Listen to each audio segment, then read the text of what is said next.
Good afternoon, good afternoon, good afternoon, and welcome to the Clark Atlanta University Operations Hope 1MBB Initiative Virtual Partnership announcement. I'm so excited to be part of this initiative today. Thank you to CAU President Dr. George T. French Jr., Operation Hope founder and CEO John Hope Bryant, and to all of our panelists joining us today. This is going to be an exciting announcement, and I just can't wait for you to hear it. I would like to also extend a warm CAU welcome to all of those who have joined us virtually. I'm Sam Burston, Vice President of University Relations and External Affairs here at CAU, and I will serve as your moderator for today's program. Clark Atlanta University continues its momentum. That's a special word on this campus, momentum, because we have it going on and we are moving forward. And we are the first HBCU to enter into the amazing partnership with Operation Hope, aimed to help develop and support 1 million Black businesses and entrepreneurs. At this time, I would like to encourage all viewers to place their questions in the Q&A section of the Zoom platform. There are team members monitoring this section today, and they will diligently answer your questions in real time. So let's get the program started. We would like to introduce you to a special lady today who has a special name, our Operation Hope 1MBB. She's going to describe the initiative, and hailing from New Orleans, and she told me her husband hails from New Orleans, the one and only Jessica Bergeron, and she's the Senior Vice President of Hope, Innovation, and Learning. Jessica. Hi, everybody. Thank you so much. Thank you, Dr. French, for having me here. Thank you, Dr. Udoka, and thank you, Sam Burston, for being such a great moderator. I'm going to tell a little bit about Operation Hope, and then I'm going to leave it to our chairman and CEO to tell you more about the initiative after he gets introduced by Dr. French. So Operation Hope has a long history of financial dignity and inclusion. We provide young people and adults with financial tools and education to secure a better future through coaching them through their personal aspirations and life's challenges and facilitating their journey to financial independence. Since 1992, we have been moving America from civil rights to silver rights with the mission of making free enterprise and capitalism work for the underserved. So that is just a very brief history of Operation Hope, and I'm going to turn it back to you, Sam. Thank you, Jessica. Now, at this time, I would like to introduce you to our fearless leader, one of the longest serving university presidents in the nation, and a man who puts his students first. And I always say he's the hardest working president that I know. And in his short 18-month stint here at CAU, he has raised nearly, and I think we may have exceeded, $100 million for the university in 18 months. Can you believe it?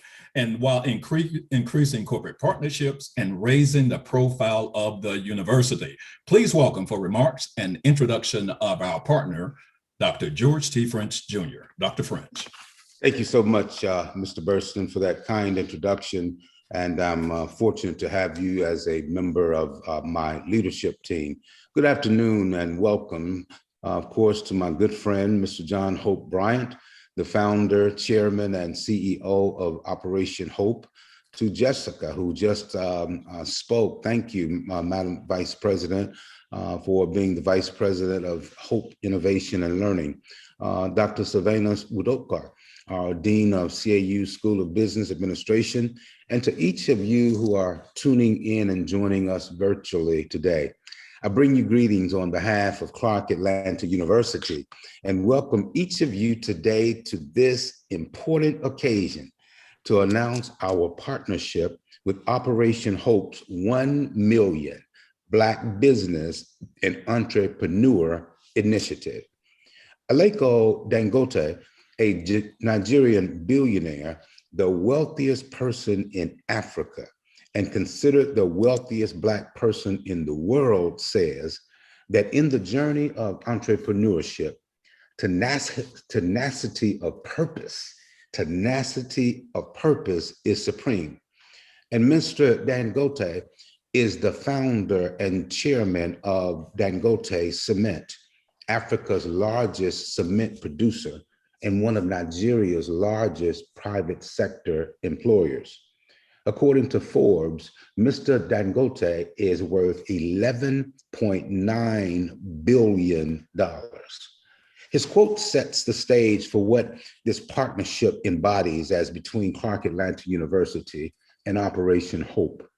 Operation Hope is tenacious, yes, tenacious about producing 1 million Black entrepreneurs. And I knew that they were tenacious because they chose at the helm this fearless leader and again, friend, John Hope Bryant. As stated in Operation Hope's website about the 1 Million Black Entrepreneurs Initiative, the wealth gap between Black and white America is a leading force in racial inequality and social injustice. Today, there are only 2.6 million Black-owned businesses in the United States, of which 96 have no employees. Black-owned businesses account for only 9.5% of the United States total. In the face of COVID-19 pandemic, it was sad that the number of working Black business owners has fallen more than 40%, a far deeper drop than other racial groups. And what better place what better place with whom to partner than with our beloved Clark Atlanta University. CAU's entrepreneur legacy extends back to the intellectual genealogy of W.E.B. Du Bois, who served as a professor of economics and sociology at Atlanta University in the early 20th century. I believe that Dr. Du Bois' focus on economics and enterprise was the introduction or preamble to the establishment of Clark Atlanta University's School of Business. Yes, we have a long and rich history. We have both embody the CAU motto is embodied in this relationship, this partnership. I'll find a way or make one. The global workforce is becoming more and more competitive, and the landscape is fertile to equip our young scholars with the tools to become successful entrepreneurs. We must prepare our students to acquire wealth by creating their own businesses. Chairman Bryant, Operation Hope is known throughout the country as a provider of financial literacy, financial inclusion, and economic empowerment tools and services for youth and adults. We are thrilled, I am thrilled, to be the first historically Black college university to partner with Operation Hope's 1 Million Black Business and Entrepreneur Initiative. And I look forward to developing the next group of successful entrepreneurs. And I look forward to working with you, Chairman Hope, because whenever you and I get together and we sit, or we on the whether we're in person or on the telephone, I've learned that I always have to keep my pen handy, because while I'm telling you about my vision, you enhance my vision by always giving me new ideas. So I appreciate you, and I'm looking forward to working with you. In closing, I echo the sentiments of Adam Hernan, the great nephew of Atlanta's first Black entrepreneur, Alonzo Herndon, and author of a children's book about his late great uncle. The quote, "If a slave was able to become a millionaire, then please, in this day, you can build and overcome anything you set your minds to do." Clark Atlanta University's partnership with Operation Hope's 1 Million Black Business and Entrepreneur Initiative will enable us to mold and mentor future entrepreneurs. And because of this initiative, I am confident that they will be economically empowered to become the next millionaires and billionaires in the world. At this time, I would like to introduce to you a man who really needs, again, no introduction. He is nationally and internationally. As a matter of fact, I say internationally because I know of the great work that he does around the world, including some places that we visited at the same time with Ambassador Andrew Young, such as Johannesburg, South Africa, and Cape Town, and Addis Ababa, Ethiopia. John Hope Bryant is an American entrepreneur, author, philanthropist, prominent thought leader on financial inclusion and financial dignity. Most recently, Bryant was named one of Atlanta Business Chronicle's most influential Atlantans, one of Georgia Trend magazine's notable Georgians, and one of LinkedIn's top voices in 2020. Bryant was also recognized as one of the most admired CEOs in 2018, American Banker Magazine 2016 Innovator of the Year. Inc.'s The World's Top 10 CEOs honorable mention, and one of Time Magazine's 50 Leaders for the Future in 1994. 5 past United States presidents have recognized his work. He served as an advisor to 3 former sitting United States presidents from both political parties, and he is responsible for financial literacy, becoming the policy of the United States federal government. Welcome, my friend and my colleague, Mr. John Hope Bryant. Dr. French, you don't walk on water, but you know where the stones are. Bad brothers, they say where I grew up in my neighborhood. The man who brought into the HBCU environment the radical but common sense thought that there were careers in Homeland Security. That there was, by the way, huge budgets there too. He followed the money. That there were careers for people of color in intelligence and all of the ancillary professions around that. The only one to tap into that reservoir, and he brings all that out of the box thinking to Clark Atlanta. I think that in many ways, you and me are the same, Dr. French, in the sense that we believe our work is a radical movement of common sense at scale, but that the PhD work has to match the PhD work. That's right. The problem has to have a beginning, a middle, and an end. That's why I love your team, Sam, Charles, the dean, all the ladies that do incredible work there. I'm gonna speak to that in a minute. My friend Carolyn Young, who's on your board, Ambassador Young's better half. Behind every successful man is an exhausted woman. All these people, Dr. Jessica Vegeron, who's leading 1MBB. Thank you to the heroes and sheroes who got us to this day. Ambassador Young would say, Dr. French, that coincidence is God's way of staying anonymous. Yep. Here's a coincidence for you.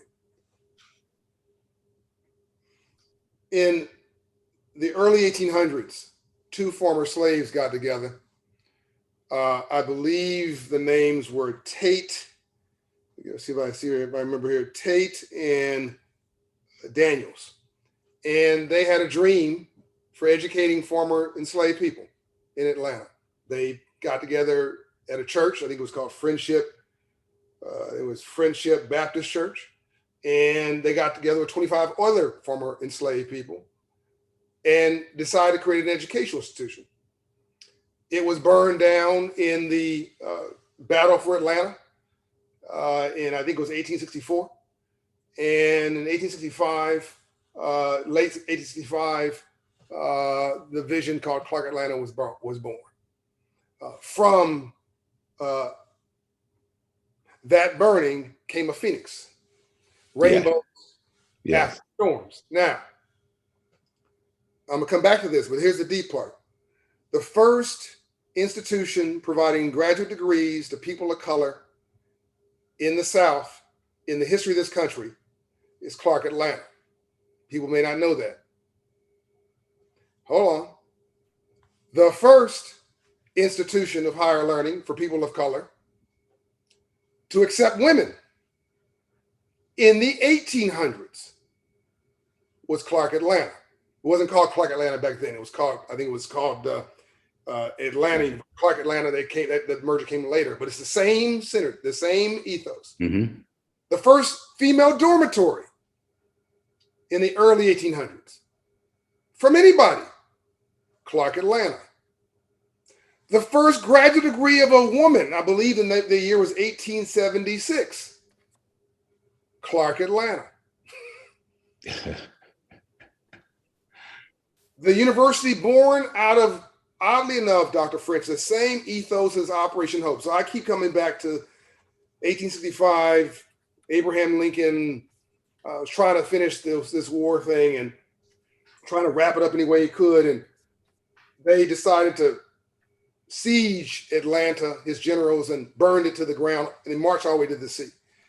And in the backdrop of that, they said, well, you know, what can we do with farmers? What do the former enslaved people want? They were met in Savannah, Georgia, Dr. French, and they said, we want not a handout, not welfare. We want land. We want to do for ourselves. So that was Field Action 15. It gave 18,000 acres from North Carolina down the coast all the way to what we call Miami, Florida. We worked that land so hard, Dr. French. Now, that was really hard to work land on the beach because it's an agricultural age. You put your seeds in the beach and you plant them and wake up tomorrow, your crop's in Jamaica. But we didn't complain about it. Just like today, we've been doing so much with so little for so long, we can almost do anything with nothing. We worked that so hard that the generals working for the president said, my God, they're so industrious, give them a mule. That was February 1865. January was the land. February was the mule. Some people might know what I'm talking about now. 40 acres. And a mule. March 1865, March 3rd, I believe it was, Dr. French, Abraham Lincoln sat at his desk, by the way, inspired by another Black man in New York City who had created a banking institution. So while you have these former enslaved people, not slaves, enslaved people, right, who are articulate and literate and intelligent, who had educated themselves in Atlanta, the moral capital of America, creating an educational institution that created Clark Atlanta. You have a Black man in New York City creating a financial institution to domicile the savings of Black Union soldiers who fought for our freedom because they didn't want the equivalent of a payday lender or a financial predator of that day who went to the camps for the Union soldiers to separate them from their wallet. They wanted to make sure there was a safe place for the payroll of the Union soldiers so they could build wealth. But we also had to teach them about money because, of course, we were denied that whole memo, my book from the last one, Up From Nothing, the memo. So Abraham Lincoln, inspired by a Black man in New York, signed the Freedmen's Bureau Act, which, by the way, created your university. The Freedmen's Bureau Act created HBCUs and you in 1865 September. It also created, the Freedmen's Bank, chartered to teach freed slaves about money. March 3rd, 1865. Abraham Lincoln gets murdered, assassinated in April, the next month. promising blacks the right to vote, a bridge too far for some. Frederick Douglass, who we know to be an abolitionist, was a businessman who owned $6 million worth of real estate in Baltimore, Maryland. He rented it out to working class blacks, same business that I'm in beyond Operation Hope. And that gave him the financial freedom, Dr. French, to go run the Freedmen's Bank to try to save it after Abraham Lincoln's death. And he even put $10,000 of his own money to try to save the bank in 1865. Think about what that is today. He'd be a donor, a prime donor. He'd be Andrew Young and Carolyn Young. Today, a donor, a contributor. I mean, Sam Burston tells me Carolyn Young just said, come pick up a check this morning to contribute to the coffers of Clark, Atlanta. So that legacy continues to this day. But this is 1865.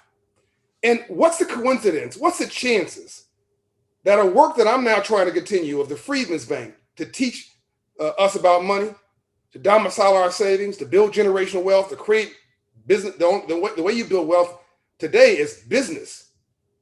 Because 88% of all jobs are private sector jobs, 100% of all legitimate wealth is private sector wealth.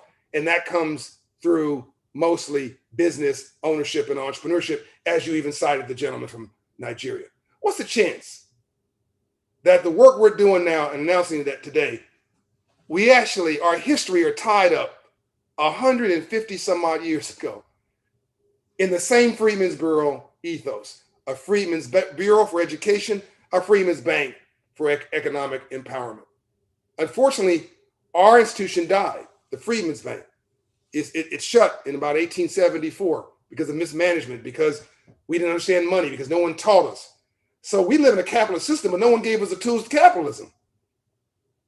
Luckily, your mission thrived. So let me do this very quickly. If you step back before 1865, really enslavement of blacks on American soil represented the largest reverse transfer of wealth in U.S. history. In fact, the richest city in the world was Natchez, Mississippi in 1840. They were trading slaves and cotton. The first millionaire came in New York City in 1850, financing, underwriting, and trading cotton. Same source, us. But we were not paid for our labor as enslaved people.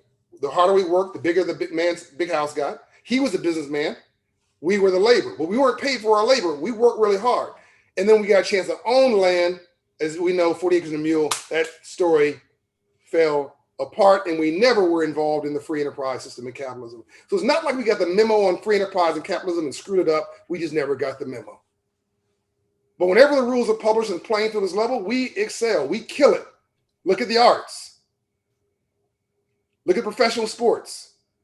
And now, thanks to you, Dr. French, look at Homeland Security and areas like intelligence, where you're creating a pathway of careers. Atlanta was built on the Black middle class, based on its educational institutions. And now here you go pioneer again with a dean from Africa, focused on business, one of few HBCUs with a business school. So this, to me, this is no accident. We sit here in the third Reconstruction from 2020 to 2030. And this is social justice through an economic lens. You mentioned it earlier. There's 2.7 million Black businesses. 96% of those businesses don't have an employee. They're sole proprietors. How do you build wealth that way? You need compounding of employees, of capital, of technology. We aren't using any of those tools. What did Dr. King say? And I'm going to wrap this up. I know I'm boring people. What did Dr. King say in the 1960s here in Atlanta? Talking about social justice and political inclusion, Sam. He said, the world is moving at jet-like speed, but America's moving at horse and buggy pace. He was talking about access to facilities, access to the ballot box, access to jobs, access to decent housing, talking about basic decency and the ability to write a check, to cash a check. But now we're going to talk about the ability to write a check. We're not talking about not just working at the business, but owning it. not civil rights in the streets, but civil rights in the business suites. So I believe today that the opportunity is for us to create robust and sustainable Black-owned businesses at scale. So I went to the second largest e-commerce company in the world, Shopify. I told their founder my vision. He committed $130 million over 10 years. By the way, I want to commend my brother Van Jones, who just today and a few hours ago got $100 million from Jeff Bezos to, quote, do as he likes philanthropically. Well, I mean, we're living in a moment in history. When have you ever had these conversations? You just raised $100 million, Dr. French, in the last 18 months. We cannot squander this time. We are sitting in a moment in history, but the history does not feel historic. When you're sitting in it, it just feels like another day. You've got $100 million for education. Van Jones got $100 million for the environment. I got $130 million for Black business. By the way, Truist and added another $20 million on top of that. Plus, what we're talking about really moving folks into the 21st century at scale. So somebody may say, well, this is a bit of a dream. And we've got financial literacy for all, which I won't talk about today. We're launching that movement. We have 1 Million Black Business Initiative for wealth creation. And we're going to get Blacks on boards of directors. I'm going to launch that later this year, which is corporate inclusion. But talking about this, somebody would say, John, 1 million Black businesses. How are you going to do that? You know what I love about math, Dr. French? It doesn't have an opinion. That's right. That's right. So here's the math. You've committed, I'm announcing this today. Clark Atlanta University is committing to help us get to 1 million Black businesses by committing 1,000 to create at least 1,000 of those businesses over our 10-year term. Now, iHeartRadio last 2 weeks ago committed, they announced in Atlanta, they're going to commit 10,000 businesses. We have the mayor of Memphis who's committing 500 businesses, another city, 1,000 businesses. Let me tell you how easy this is. There are 100 HBCUs, give or take, in this country. Am I got that right, Dr. French? 100, 105? If each of those businesses, they are business too. If each of those universities and colleges committed to create 10,000 businesses each over the next 10 years, we have 1 million businesses. That's what I love about math. It's just that simple.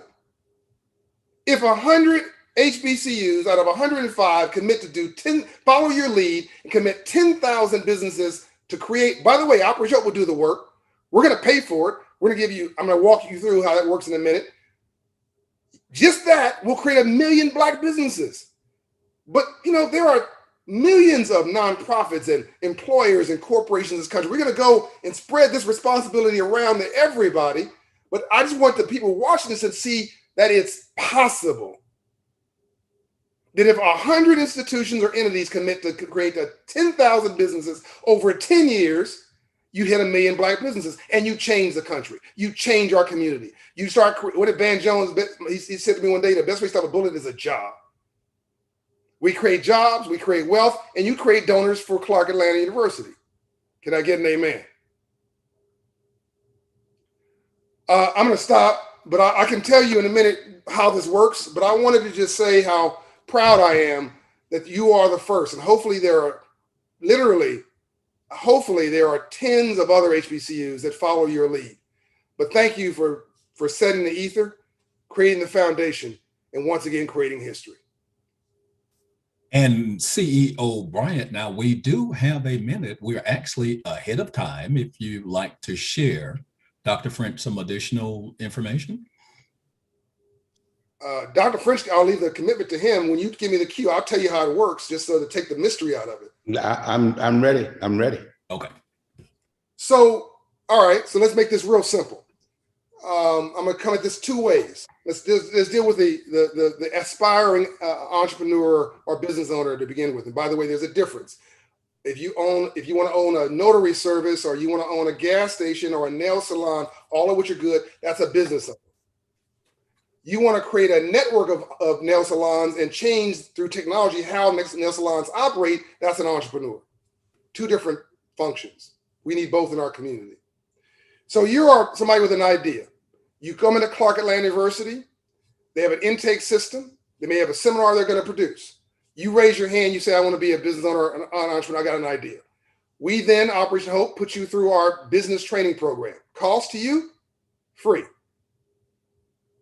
We then put you through our small business and or entrepreneurship training program. Cost to you, free.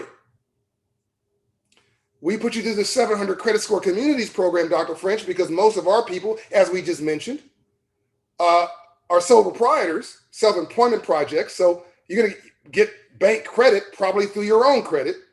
And by the way, half of Black folks in this country, unfortunately, have a credit score below 620, which means I don't care how great your business idea is, you can't get a loan for unsecured risky credit from a bank below 700 credit score, which means we're locked out of the free enterprise system. So Operation Hope is popping credit scores 50 points, 54 points in 6 months, 120 points in 24 months. Nothing changes your life more than God or love than moving your credit score 120 points or in education. Those things transform your life. So we're going to get your credit score up, get your approvability up. Then we're going to get you a license for Shopify for 4 months, e-commerce, cost free.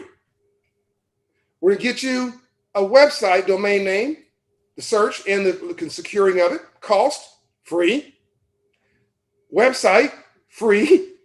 This you think about right now. Right now, you're already up to tens of thousands of dollars if you're a business owner trying to do this on your own. We're going to get you a payment system.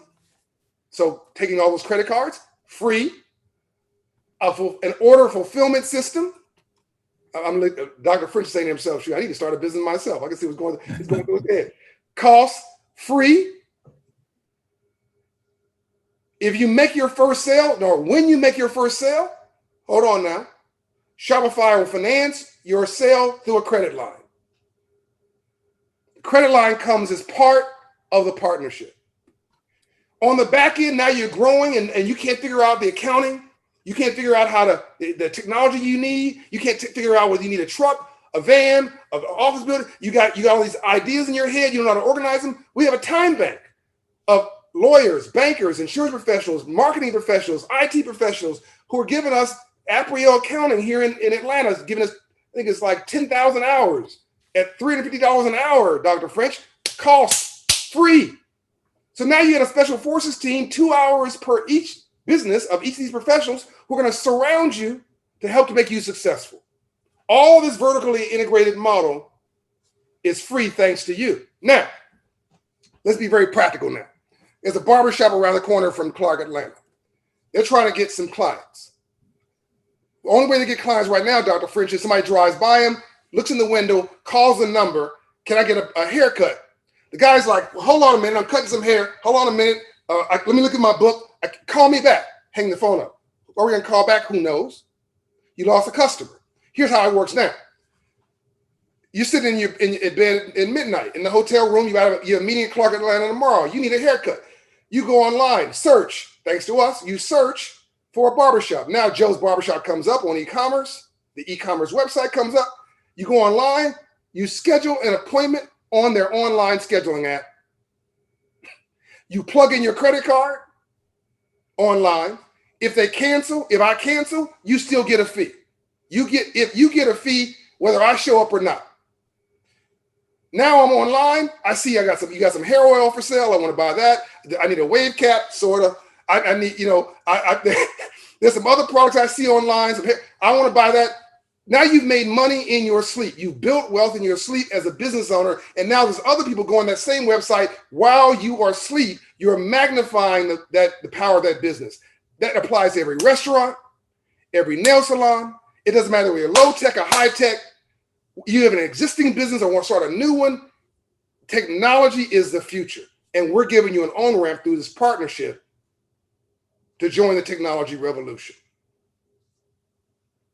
CEO Bryant, thank you. Now, I wish we were in the room so that everybody could give a huge round of applause, because this is exciting news today, and all of the viewers via Zoom or via the Facebook, we've got to spread this around. And Dr. French, thank you for invoking Du Bois and Alonzo Herndon and Dangote, who said in the journey of entrepreneurship, tenacity purpose is supreme. And when I was a kid, I used to watch these old movies with African Americans, and then the older matriarch or patriarch of the family used to say, when you go to university, when you go to university. And today you have taken everyone to Clark Atlanta University, and thank you so much for the information, because we're really excited about this initiative. And when I think of Hope, Operation Hope, I like to make up acronyms. Suppose today, while I was sitting here listening to you, I came up with helping others progress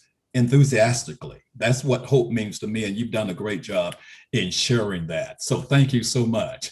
To move the program along, I'd like to introduce you to Dr. Sylvanus J. Udoka, who is a professor of the Dean of the School of Business here at CAU.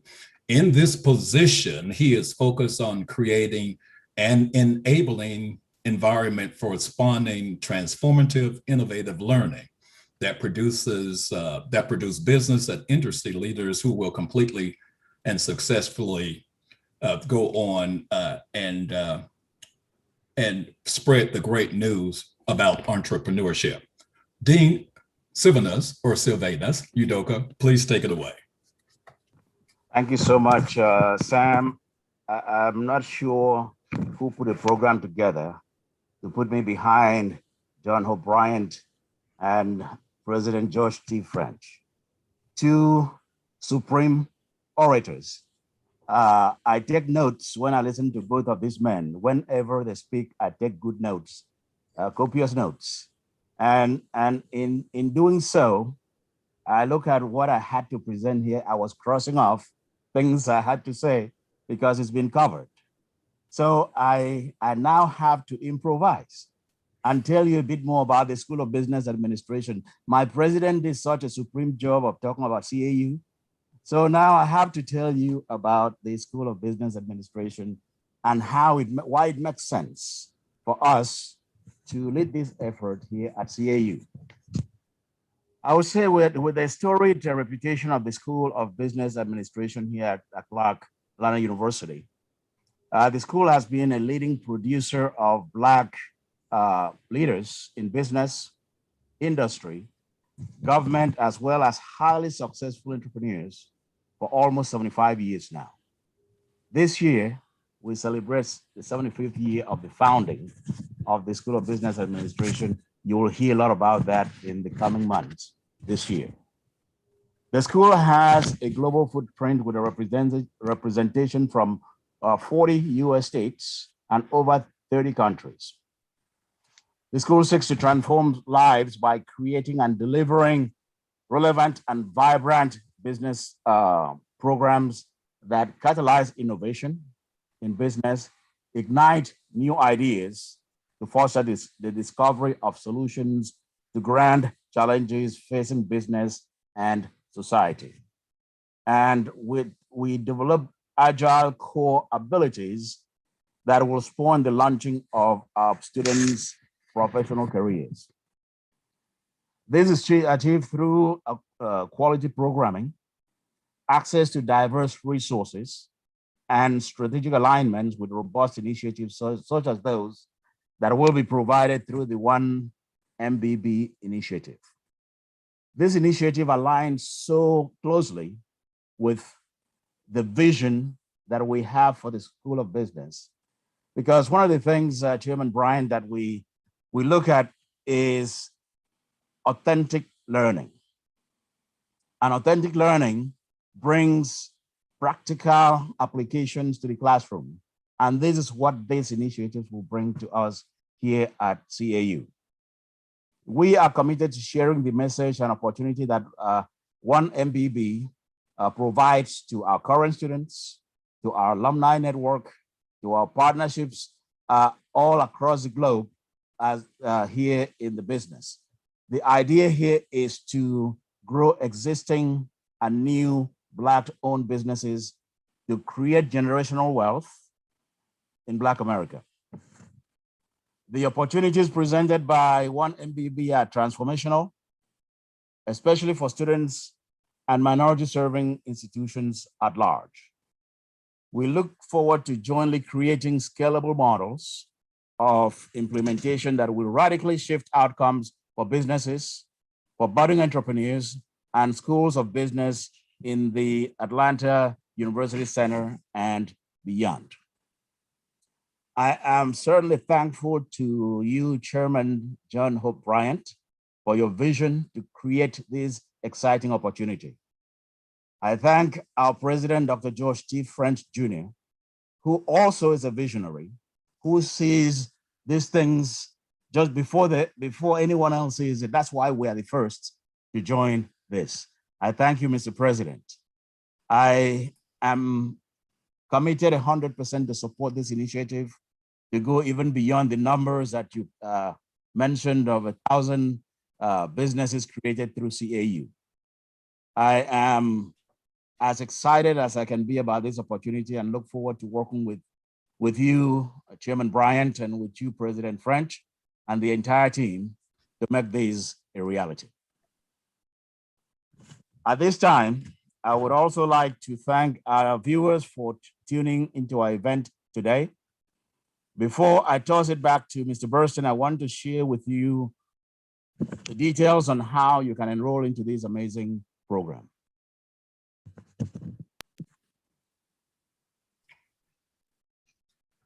As you'll see, to all the viewers and panelists, how to enroll. You can get started today. There's a link that you have there to enroll in the program. Next slide, please.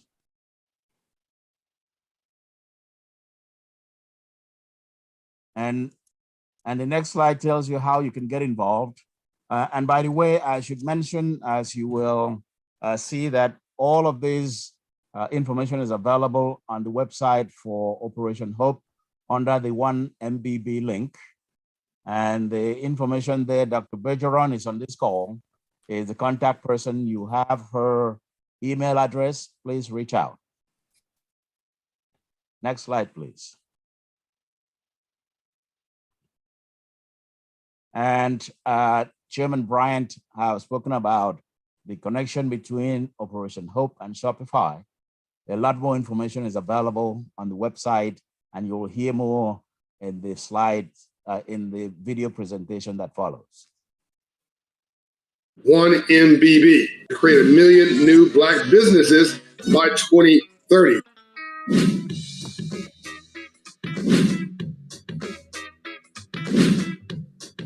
The Operation Hope experience for me was unlike any other program I've been a part of, primarily because it was for us and it was by us. I came into this not fully knowing where my business was going to go or not having a full vision or plan for my business. And I came out on the other side of it with a easily 5-year game plan.